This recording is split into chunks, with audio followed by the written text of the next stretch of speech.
નમસ્કાર વિદ્યાર્થી મિત્રો, થોડાક વિરામ બાદ આપ સર્વેનું સ્વાગત છે. મિત્રો, આજે આપણે ગ્રામર ભણીશું. ગ્રામરનું આપણું ચેપ્ટર રહેશે ટેન્સીસ. તો મિત્રો ધ્યાન આપજો. આજે આપણે ભણીશું ટેન્સીસ.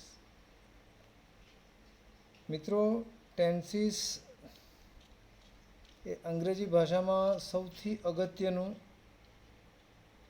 એવું અંગ છે જેના થ્રુ આપણે ભાષાને વધારે સારી રીતે સમજી શકીએ છીએ. એટલા માટે બેઝિકલી આપણને ટેન્સનું જે નોલેજ છે એ હોવું જોઈએ. મિત્રો, આગળ જોઈએ આપણે તો અંગ્રેજી ભાષામાં આપે એક નોટબુક બનાવી દેવાની છે. મુખ્યત્વે 3 પ્રકારના કાર્ડ છે. અંગ્રેજી ભાષામાં મુખ્યત્વે 3 પ્રકારના કાર્ડ છે. સાથે સાથે તમારે લખી દેવાનું છે. આપ સૌ જાણો છો મિત્રો કે 3 કાર્ડ કયા છે. નંબર 1,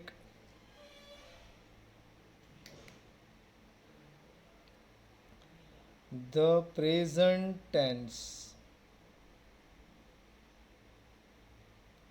કૌંસમાં ગુજરાતી લખીએ તો વર્તમાન કાળ. બીજો જે કાર્ડ છે ધ પાસ્ટ ટેન્સ, એટલે કે ભૂતકાળ. આપ અત્યારે હાલમાં અગાઉના ધોરણમાં પણ આ ભણી ગયા છીએ, તેમ છતાંય આનું પુનરાવર્તન બહુ આવશ્યક છે. ત્રીજો મિત્રો છે ધ ફ્યુચર ટેન્સ, એટલે કે ભવિષ્યકાળ. તો જ્યારે તમને ક્યારેય પણ એવો પ્રશ્ન થાય કે ભાઈ મુખ્ય કાળ કેટલા છે, તો મિત્રો તમારે ધ્યાન આપવાનું છે કે મુખ્યત્વે કાળ જે છે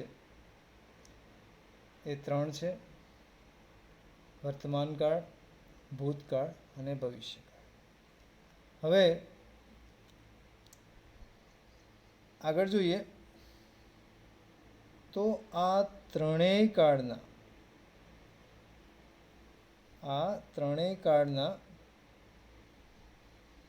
4 પેટા પ્રકારો પડે છે. આ ત્રણેય કાળના 4 પેટા પ્રકારો પડે છે. આપ જોઈ શકો છો કે મુખ્ય કાળ છે 3 અને દરેકના 4 પેટા પ્રકારો પડે છે. એટલે કે પ્રેઝન્ટ ટેન્સ વર્તમાન કાળના 4, પાસ્ટના 4, ફ્યુચરના 4, એમ કરીને 3 ગુણ્યા 4 બરાબર કુલ આપણે 12 કાળ ગણીએ છીએ. હવે એમાં આપણે આ 4 પેટા પ્રકારોમાં મિત્રો પહેલો જોઈશું એક, the present tense.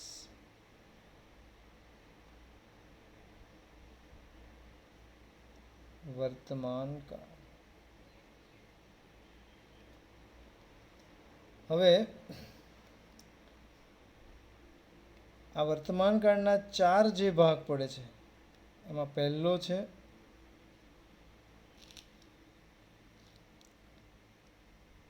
The simple present tense, એટલે કે સાદો વર્તમાન કાળ.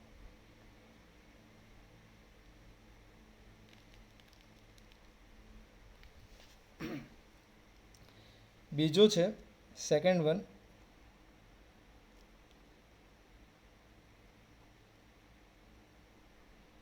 The continuous present tense. Present continuous બોલો, કન્ટિન્યુઅસ પ્રેઝન્ટ બોલો, એવું ચાલતું હોય છે. તો બીજો છે આપણે ચાલુ વર્તમાન કાળ. ત્રીજો છે થર્ડ વન, ધ પરફેક્ટ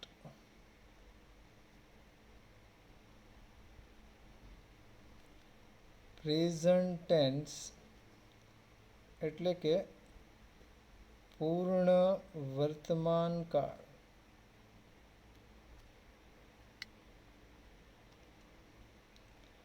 અને ચોથો છે the perfect present continuous tense. મતલબ થશે એનો ચાલુ પૂર્ણ વર્તમાન કાળ. ધ્યાન રાખજો. તો આ 4 પ્રકારો આપણે થઈ ગયા. મિત્રો,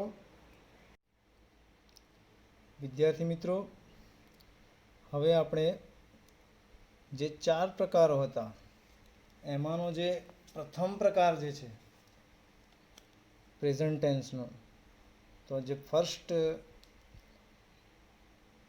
આવે છે જોઈશું આપણે એને. તો પહેલો છે ધ સિમ્પલ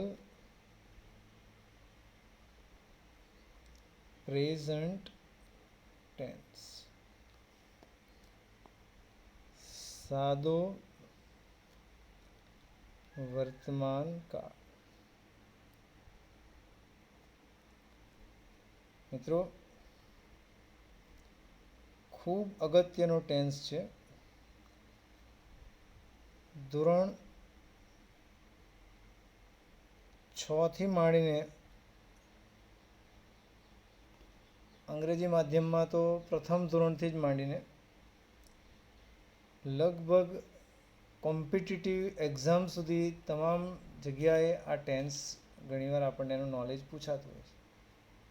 તો આપ સૌએ એનું ખાસ ધ્યાન રાખવાનું છે.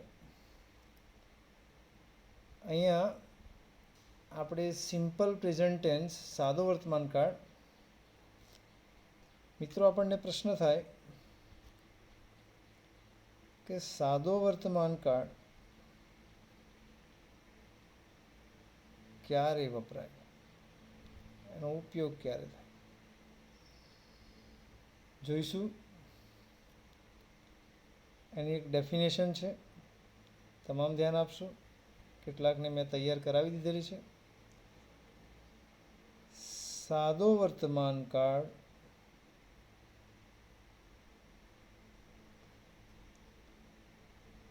દરરોજ થતી ક્રિયાઓ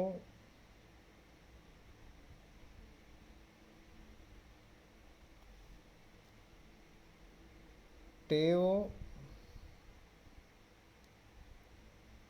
સનાતન સત્ય અને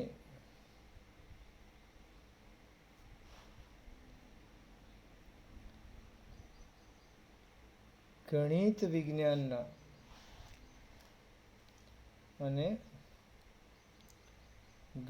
વિજ્ઞાનના સાથે સાથે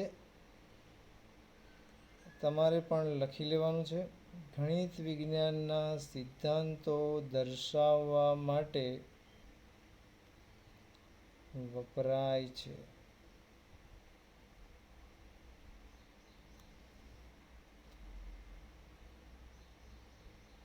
સાદો વર્તમાન કાળ દરરોજ થતી ક્રિયાઓ, ટેવો, સનાતન સત્ય અને ગણિત વિજ્ઞાનના સિદ્ધાંતો દર્શાવવા માટે વપરાય છે. મિત્રો, ધ્યાન રાખીશું આપણે. હવે આપ જોઈ શકો છો, તમારે યાદ રાખવાનું છે કે દરરોજ થતી ક્રિયાઓ. મિત્રો, દરરોજ થતી ક્રિયાઓ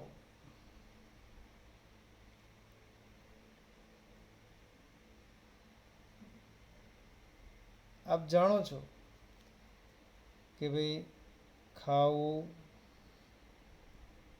પીવું, બોલવું, ચાલવું, ઊંઘવું,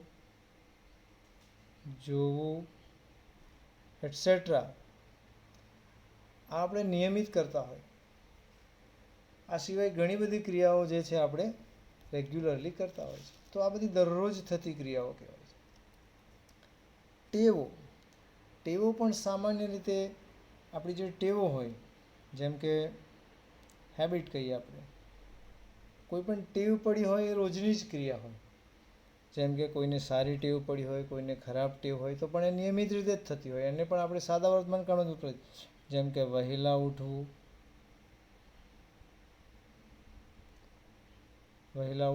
સારી ટેવોમાં આપણે જોઈએ તો કસરત કરવી, એ પણ એક હેબિટ પડી જતી હોય છે, કસરત કરવી.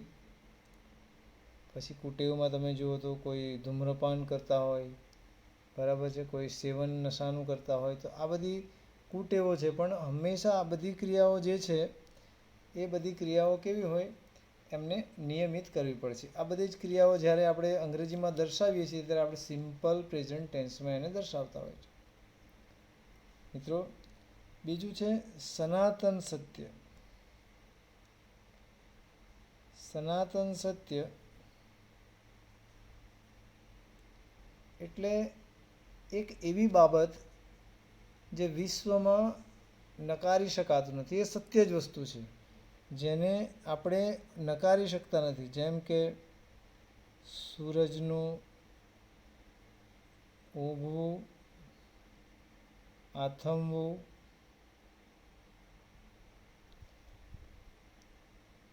જે નેચરલ પ્રોસેસ છે, બરાબર છે, કે ભાઈ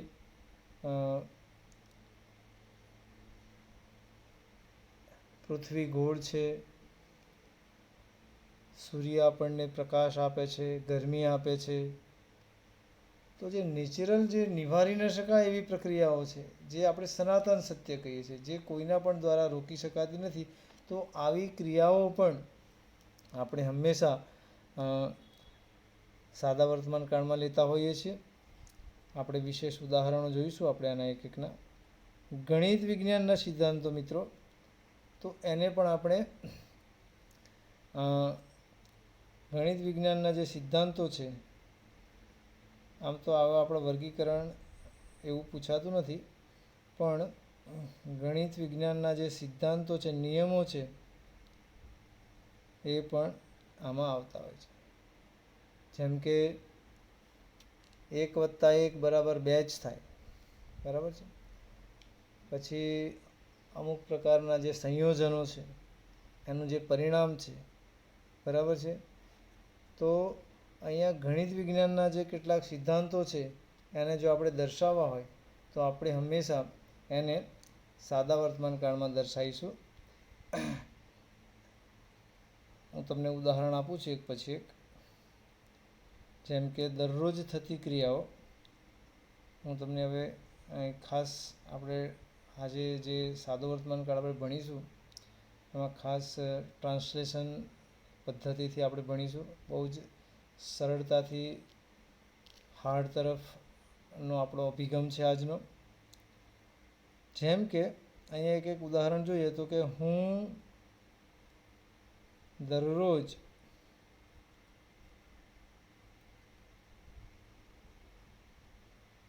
મંદિર જાઉં છું. દાખલા તરીકે આ એક વાક્ય છે. ઇંગ્લિશ થશે આનું આઈ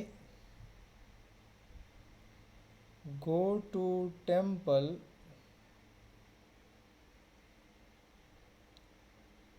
એવરી ડે.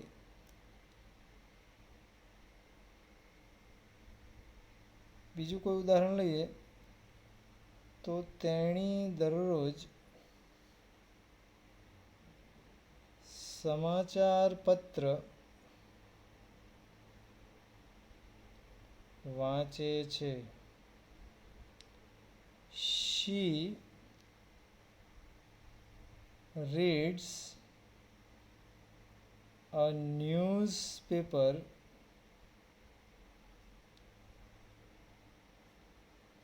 every day.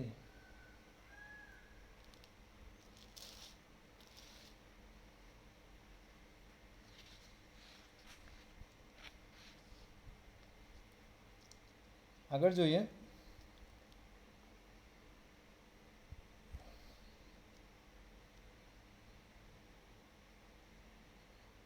અમે કોઈ ટેવ હોય તો દરરોજ વહેલા ઉઠીએ છીએ. તો we get up early in the morning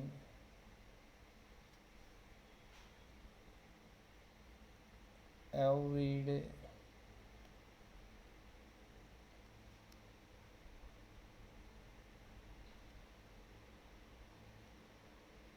સનાતન સત્યોની વાત કરીએ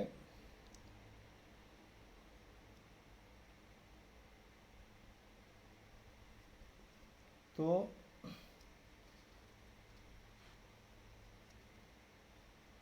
સૂર્ય આપણને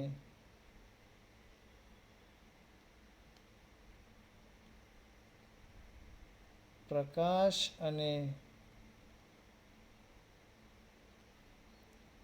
ગરમી આપે છે. અહીંયા એમ લખી દઈશું એક્ઝામ્પલ્સ. સૂર્ય આપણને પ્રકાશ અને ગરમી આપે છે. તો ગુજરાતી લખીશું એનું English. The sun gives us light and heat.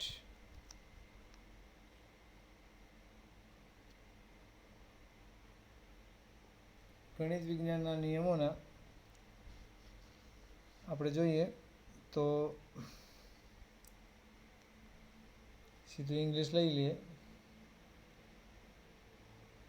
1 + 1 makes 2. મિત્રો આ થયું આપણો સાદો વર્તમાનકાળ. તો આજે આપણે ભણી રહ્યા છીએ ધ સિમ્પલ પ્રેઝન્ટ ટેન્સ, સાદો વર્તમાનકાળ. સાદો વર્તમાનકાળ ક્યારે વપરાય? સાદો વર્તમાનકાળ દરરોજ થતી ક્રિયાઓ, ટેવો, સનાતન સત્ય અને ગણિત વિજ્ઞાનના સિદ્ધાંતો દર્શાવવા માટે વપરાય છે. મિત્રો, ખાવું, પીવું, બોલવું, ચાલવું, ઊંઘવું જેવી આપણી રોજની થતી ક્રિયાઓ છે. ટેવો આપણે ઘણી બધી હોય છે. સારી ટેવો હોય, કુટેવો હોય, એ બધી સાદા વર્તમાનકાળમાં વહેલા ઉઠવું, કસરત કરવી, ધૂમ્રપાન કરતા હોય, તમાકુનું સેવન કરતા હોય, આ પણ બધી ટેવો જ હોય. સનાતન સત્યમાં પણ ઘણું બધું આવે છે, બરાબર છે, જે નિવારી ન શકાય એવી ઘટનાઓ છે. ભૌગોલિક ખગોળીય ઘટનાઓ જે છે, ગણિત વિજ્ઞાનના સિદ્ધાંતો છે, આ બધું જ આપણે સાદા વર્તમાનકાળમાં બતાવીએ છીએ. આ બધા તમને એક એક એક્ઝામ્પલ આપેલા છે. તો દરેક જણે આ એક્ઝામ્પલ વ્યવસ્થિત રીતે લખી લેવા છે મિત્રો, બરાબર છે. હું આશા રાખું કે લખવામાં કોઈને પણ મુશ્કેલી નહીં પડતી હોય. થોડીવાર આને હોલ્ડ કરી રાખું છું, બાકી હોય તો લખી લેશો. શક્ય હોય તો આપ સૌ સાથે સાથે જ લખી લેજો અને પછી ફરીથી એને વાંચીને રેડી કરી દેશો.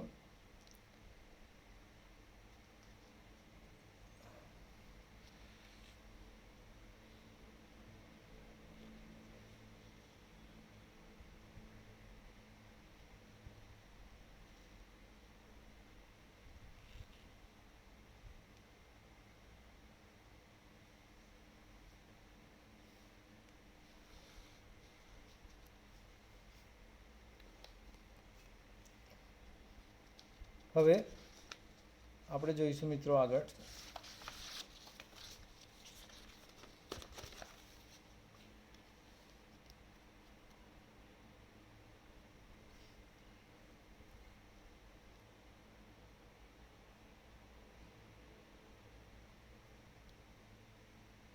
સમજી લો કે આપણને હવે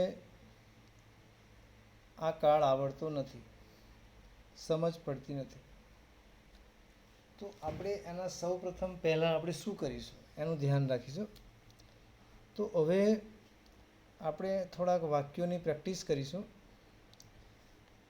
આ કાળ ભણતા દરમિયાન તમામને સૂચના કે તમામ વિદ્યાર્થીઓએ મને અગાઉ તો કેટલાકે 500 સુધીના ક્રિયાપદો મને લખીને આપ્યા છે, પણ ફરીથી પણ દરરોજ નિયમિત રીતે હું અપેક્ષા રાખું કે બધા જ વિદ્યાર્થીઓ મને દરરોજ આપણા ગ્રુપમાં કે મતલબ દરરોજે પોતાની નોટમાં 10 ક્રિયાપદો અવશ્ય લખી દેશો, જેથી આપણને વાક્ય બનાવવામાં મુશ્કેલી ના પડે.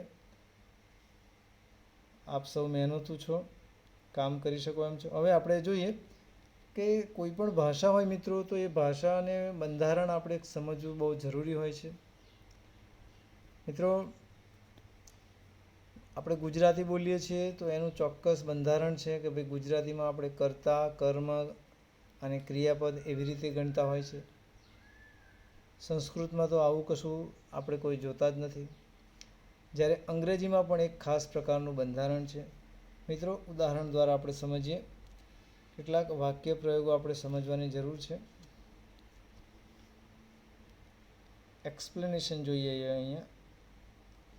આ ટેન્સને આપણે વધુ સારી રીતે શીખવા માટે અને આપણે વિગતે એક્સપ્લેનેશન કરીશું. જેમ કે હું એક વાક્ય લખું છું કે હું દરરોજ, બહુ જ કોમન સેન્ટેન્સ છે, હું દરરોજ ક્રિકેટ રમું છું. મિત્રો, આપ જોઈ શકો છો ગુજરાતીમાં અહીંયા આ હું એ શું છે? કર્તા છે. આ રમું છું એ ક્રિયાપદ છે અને ક્રિકેટ જે છે એ કર્મ છે અને આ દરરોજ જે છે એ અન્ય શબ્દ છે. જનરલી ગુજરાતીમાં આની કન્સ્ટ્રક્શન કેવી થઈ? કર્તા, કર્મ અને ક્રિયાપદ. હવે કોઈ પણ ભાષાને અર્થપૂર્ણ બનાવવા માટે એની જે વાક્ય રચના છે એ વાક્ય રચના મુજબ બોલવી આવશ્યક છે. એટલા માટે કે એ વાક્ય રચનાથી આપણે જો બોલીશું તો સામે પક્ષે જે સાંભળનાર છે એને સાંભળવામાં કોઈ પણ પ્રકારની અગવડ પડશે નહીં. આપણે ગુજરાતી જ બોલીએ છીએ, પણ જો આપણે એમ બોલીશું કે હું છું દરરોજ રમું ક્રિકેટ, તો એ અર્થપૂર્ણ ભાષા નથી. અથવા તો ક્રિકેટ છું હું રમું દરરોજ, એમ પણ નહીં બોલી શકે. એની યોગ્ય બંધારણથી બોલીશું ત્યારે સામેવાળી વ્યક્તિને એની સમજ પડશે. આપણે આમ બોલીએ છીએ કે હું દરરોજ ક્રિકેટ રમું છું, એમાં કોઈ એક્સપ્લેનેશન કરવાની જરૂર નથી. 4-5 આવા વાક્યો ઊંધાવાળા બોલીશું આપણે કોઈકની સમક્ષ, તો એ કદાચ આપણા પર ગુસ્સે પણ થઈ જાય. તો હવે આપણી જે વાક્ય રચના છે, બીજું તમને ખાસ જણાવવાનું કે જે કર્તા છે, કર્તા એટલે ક્રિયાનો કરનાર. વાક્યમાં જે ક્રિયા કરે છે એને કર્તા કહીશું. ક્રિયાપદ એટલે શું? તો જે પદ ક્રિયા બતાવે તે ક્રિયાપદ. કર્મ એટલે શું? કે જેને ઉદ્દેશીને વાત કરવામાં આવી હોય. કેટલીક વાર નથી પણ હોતું. કર્મ ઘણી વાર નથી પણ હોતા. જેને ઉદ્દેશીને વાત કરવામાં આવી હોય તો એ થશે કર્મ. હવે આપણી જે વાક્ય રચના છે સાદા વર્તમાન કાળની, એની વાત કરીશું કે આપણે આનું ટ્રાન્સલેશન કેવી રીતે કરી શકીશું. તો કે હું એટલે આઈ પ્લે. કર્મ છે ક્રિકેટ અને એવરી ડે. તો હવે તમે જોશો તો કે આ ગુજરાતીની વાક્ય રચના હતી. હવે અંગ્રેજીની જોજો તમે. આપ જોઈ શકો છો. તો પહેલાં શું થયું? આ કરતા છે આ. ચલો બીજા નંબરે શું છે? તો કે ક્રિયાપદનું પહેલું જે આપણું રૂપ હોય છે મિત્રો, મૂળ રૂપ. ત્રીજું શું હોય છે? આ ક્રિકેટ એ શું છે? શું રમે છે? તો કે ક્રિકેટ. તો જે જવાબ મળે છે આપણને ક્રિયાપદને પ્રશ્ન પૂછવાથી વોટ વડે, તો એ કર્મ છે. આગળ તમને ભણાવું છું. અને આ જે શબ્દ દેખાય છે એ અન્ય શબ્દ છે. તો મિત્રો સાદા વર્તમાનકાળની આપણી વાક્ય રચના બનશે કર્તા વત્તા ક્રિયાપદનું મૂળ રૂપ વત્તા કર્મ વત્તા અન્ય શબ્દો. આ થઈ આપણી સાદા વર્તમાનકાળની વાક્ય રચના. અહીં લખી દઈશું કન્સ્ટ્રક્શન વાક્ય રચના.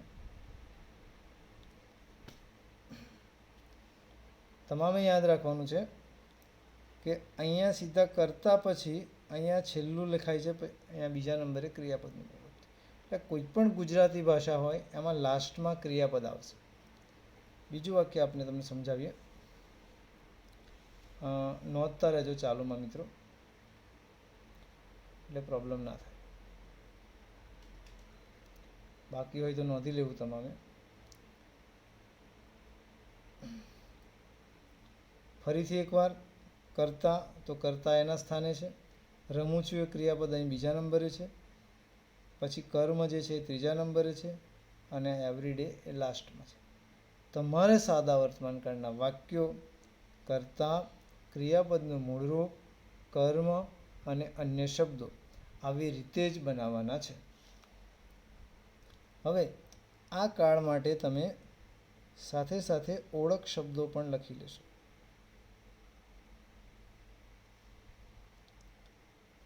ઓળખ શબ્દોમાં તમારે રહેશે એક પહેલું છે DAILY ડેઇલી, રોજ,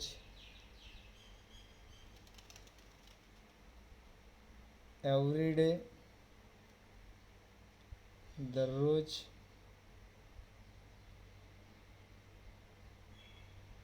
રેગ્યુલરલી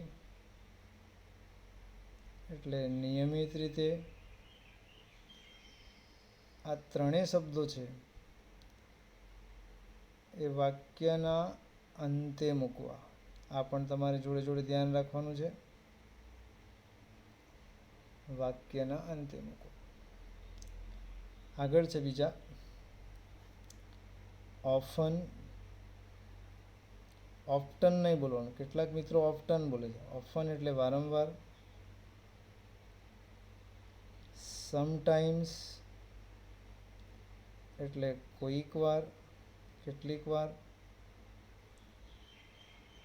ઓલવેઝ એટલે હંમેશા. મિત્રો આ ત્રણ જે છે એ વાક્યની અંદર કરતા પછી મૂકવા. ઉદાહરણ જોઈએ છીએ પછી. અને આગળ બીજા છે યુઝવલી,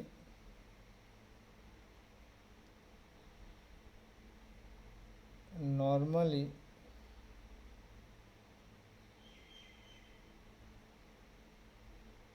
જનરલી.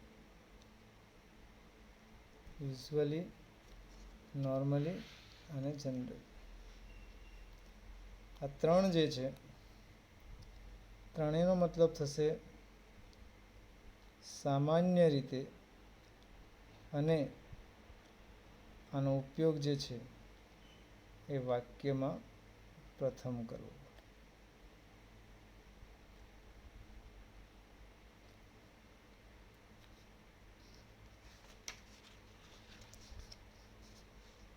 ચલો આટલું તમારે મિત્રો ફરજિયાત લખીને તૈયાર કરી દેવાનું છે.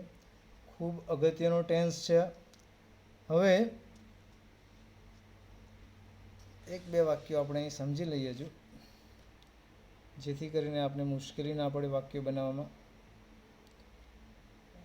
ન સમજાય ત્યાં મને કોમેન્ટ કરી દેવાની છે, લખી દેવાનું છે. થોડાક વાક્યો હું તમને સમજાવી રહ્યો છું. દાખલા તરીકે આપણે એમ લખીએ કે અમે દરરોજ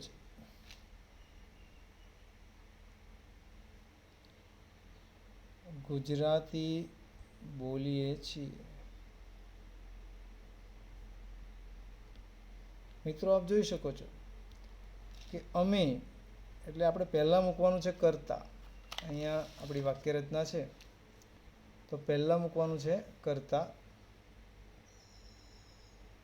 એટલે કર્તા એટલે અહીંયા છે અમે એટલે વી. બીજા નંબરે બોલીએ છીએ ક્રિયાપદ. બોલવું એટલે પ્રથમ રૂપ, એનું મૂળ રૂપ ઇન્ફિનિટિવ સ્પીક. શું બોલીએ છીએ તો કે ગુજરાતી, અને દરરોજ એટલે એવરી ડે. લખ્યા પછી ધ્યાન રાખવાનું છે કે પહેલા નંબરે કર્તા, બીજા નંબરે ક્રિયાપદનું મૂળ રૂપ, ત્રીજા નંબરે કર્મ અને ચોથા નંબરે અન્ય શબ્દો હોય પણ ખરા અને ના પણ હોય. બીજું ઉદાહરણ આપણે લઈએ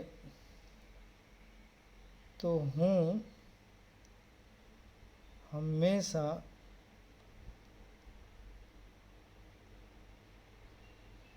ફિલ્મ જોઉં છું.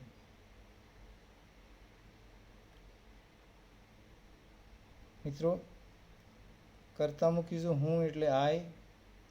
આપ જોઈ શકો છો કે હંમેશા આવ્યું છે અહીંયા, હંમેશા તો કર્તા પછી મૂકવાનું, એટલે હું અહીં ગાડી કર્તા પછી મૂકી દઉં છું હંમેશા. I always. જોઉં છું એટલે ફિલ્મ જોવા માટે આપણે મૂકીશું વોચ, અને ફિલ્મ એક જ છે આઈ watch, I always watch a film. આપણે આ ધ્યાનમાં રાખવાનું, કર્તા, ક્રિયાપદ અને કર્મ. આશા રાખું આપ સમજી રહ્યા હશો. ખૂબ ધ્યાનપૂર્વક સમજજો. બહુ જ અગત્યની વાત છે. જેટલા ઝડપથી સમજશો એટલું આપણે આગળ વધીશું. આગળ જોઈએ તો તમે સામાન્ય રીતે ચા પીઓ છો.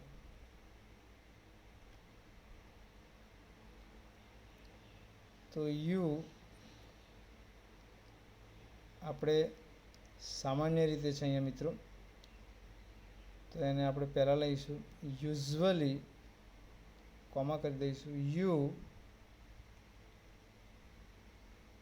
Drink tea. કર્તા, ક્રિયાપદનું મૂળ રૂપ, કર્મ, અન્ય શબ્દો અહીંયા પહેલાં આવ્યા છે. આવી રીતે મિત્રો આપણે વાક્યો સમજવાની જરૂર છે. તેઓ દર વર્ષે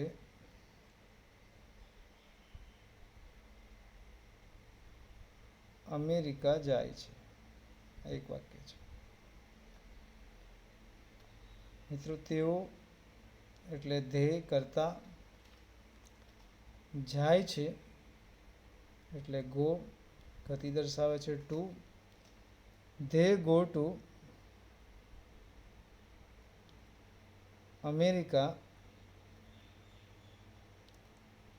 એવરી યર. કર્તા, ક્રિયાપદ, અમેરિકા એ સ્થળ છે કર્મની જગ્યાએ, અને આ અન્ય શબ્દ. મિત્રો આ પ્રમાણે અહીંયા હું લખી દઉં છું હોમવર્ક. આશા રાખું આપ સૌને ખબર પડી હશે. હોમવર્કમાં તમામ વિદ્યાર્થીઓએ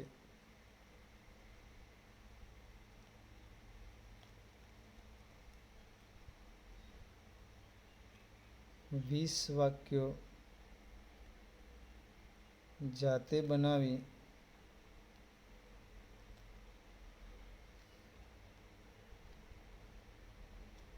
મહાવરો કરવો.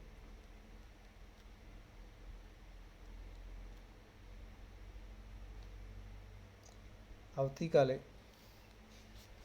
નેક્સ્ટ વિડીયોમાં આપણે આ જ પ્રકારના વાક્યો જોઈશું, પણ એમાં જે વિવિધતા છે એ આપણે જોઈ લઈશું. મિત્રો બીજું કે મહાવરાની સાથે સાથે વાક્ય રચના અને ઓળખ શબ્દો પણ આપ સૌએ તૈયાર કરી દેવા, જેથી આપણને મુશ્કેલી ના પડે. Thank you. અમારો આ વિડીયો જોવા બદલ આપ સૌનો આભાર. આવજો.